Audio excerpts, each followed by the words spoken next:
The following program is brought to you through the unprecedented cooperation of Babylon Theater, the Golly Group, and the new MBC.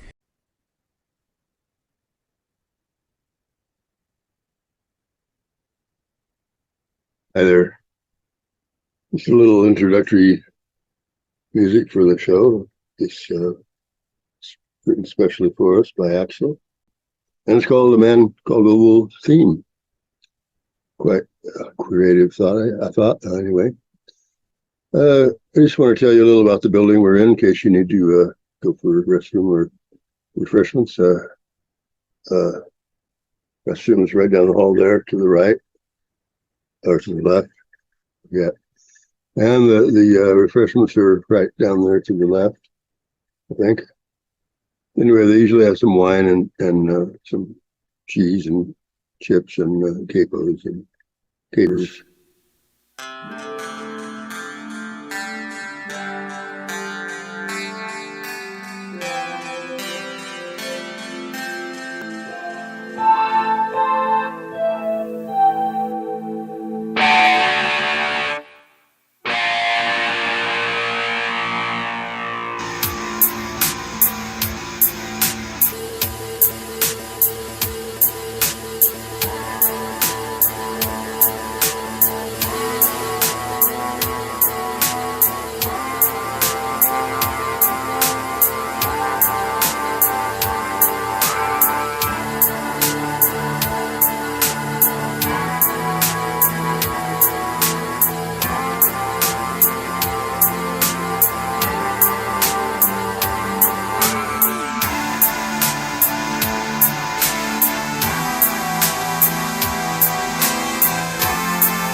Call me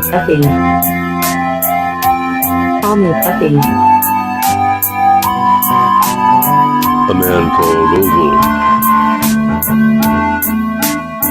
A man called Oval. A man called Oval. A man called Oval. Called Oval. Call me Peppy. Called Oval. Call me Peppy. Call me Peppy. Call me Peppy.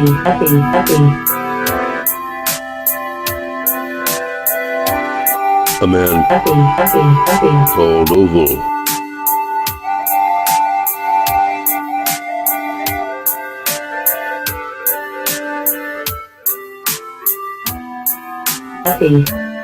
Peppy. Oval. Oval. Peppy. Oval. Peppy. Oval. Peppy. Oval. Peppy. Oval. Oval.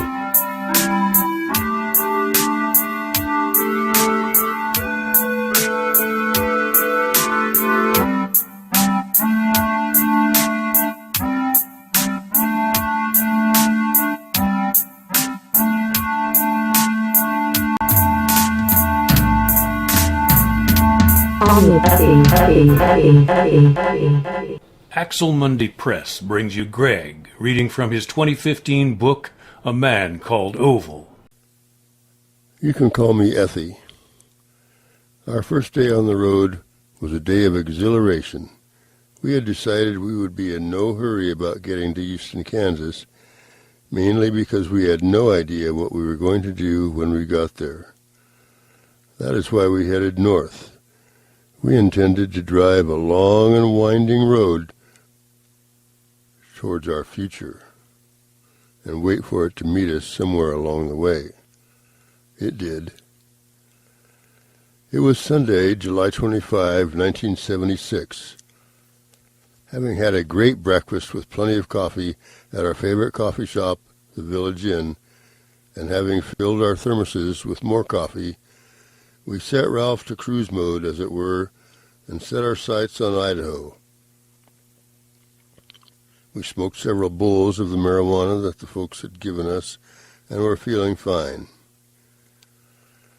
After we had gotten clear of the Salt Lake-Ogden corridor, and the freeway had settled down to a peaceful 4-lane highway, I asked Oval how he planned to develop Gollyism from the 3 quotes he had showed me on his legal pad into something that he could preach about and, I hoped, make money from.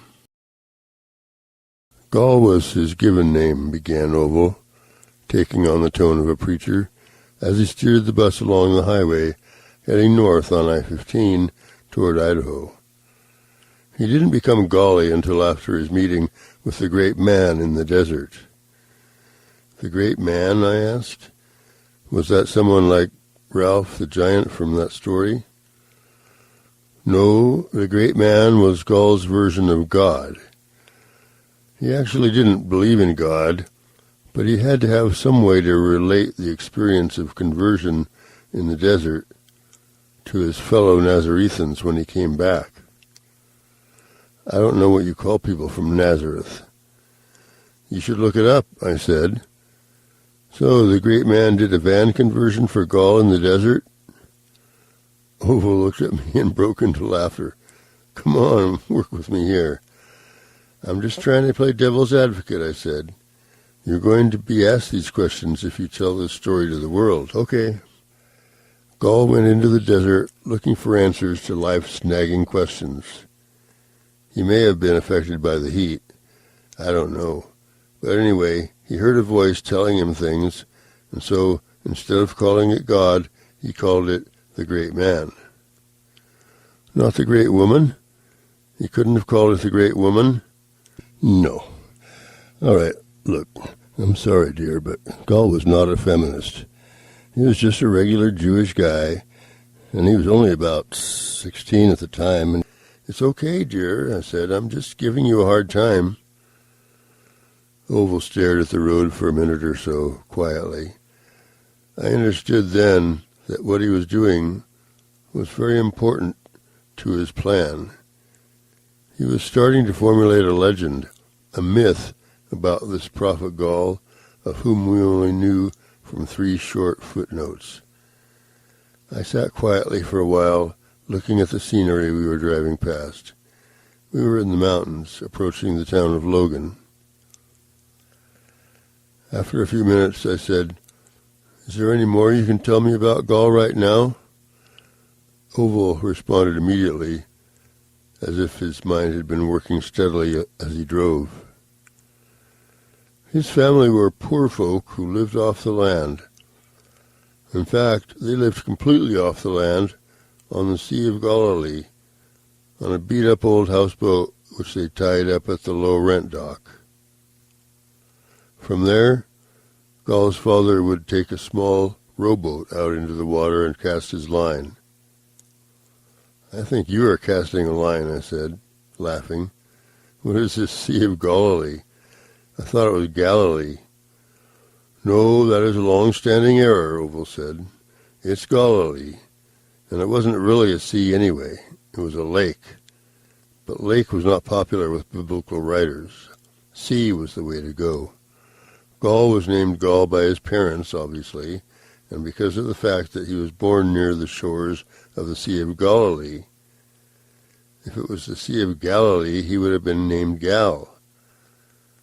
I see, I said, as I poured a cup of coffee from one of the thermoses. Tell me more. I need another hit. I lit the pipe and gave it to him. I don't know if Gall would approve of his minister smoking dope, I said. Such things were unknown to those people at that time. If Gall had been asked the question, "Do you approve of your minister smoking dope?" he would have said, "I doubt it." He doubts that he approved? No, he doubts that his minister was smoking dope. Ah, very good. We stopped for lunch in Logan, which is the last major town before leaving Utah and entering Idaho. We were not hurrying. We didn't care to go very far this first day. When we pulled out from the cafe, there was a young hippie hitchhiking on the ramp to the highway. He had a backpack lying on the dirt beside him.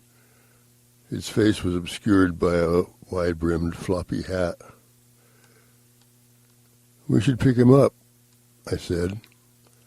We had left room in the back of the van for one other person on the seat behind the side door in case one of us needed to change clothes or something in the middle of wherever. "Sure," said Oval. He pulled onto the shoulder of the on-ramp. The young man picked up his pack and trotted forward to where I had rolled down the window. "Hi," he said. "Hi to you," I responded. "Where are you headed?"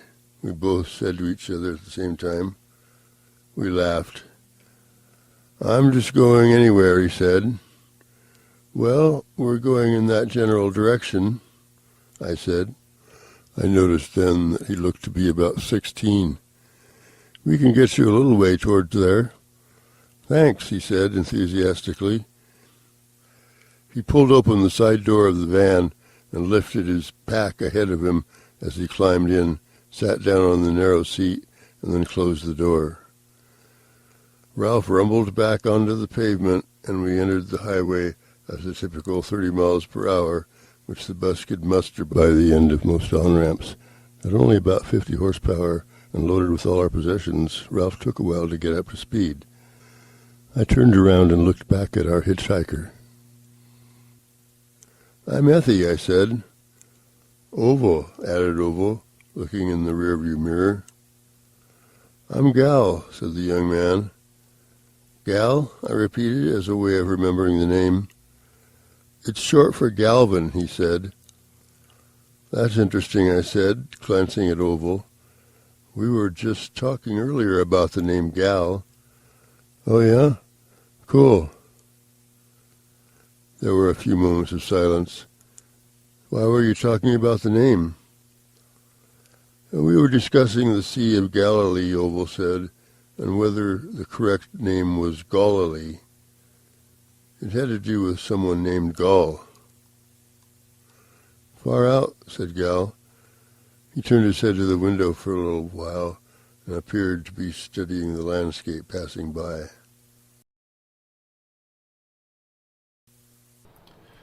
Join us every Monday through Friday for a new episode with Greg reading from A Man Called Oval. And remember, if you miss a day, you will find every episode stored in the playlist titled A Man Called Oval. AJK Waterbottomley speaking.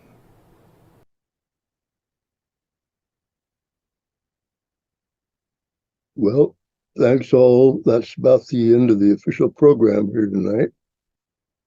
Stick around for a few minutes if you'd like to chat. And also, you might want to check out the specials at the end of the night there in the snack table. They usually have half-price wine when they're trying to empty a bottle or something like that. And if you find yourself in a restroom, you've taken a wrong turn. Otherwise, thanks for coming, and we'll all get together and do it again real soon. Bye-bye.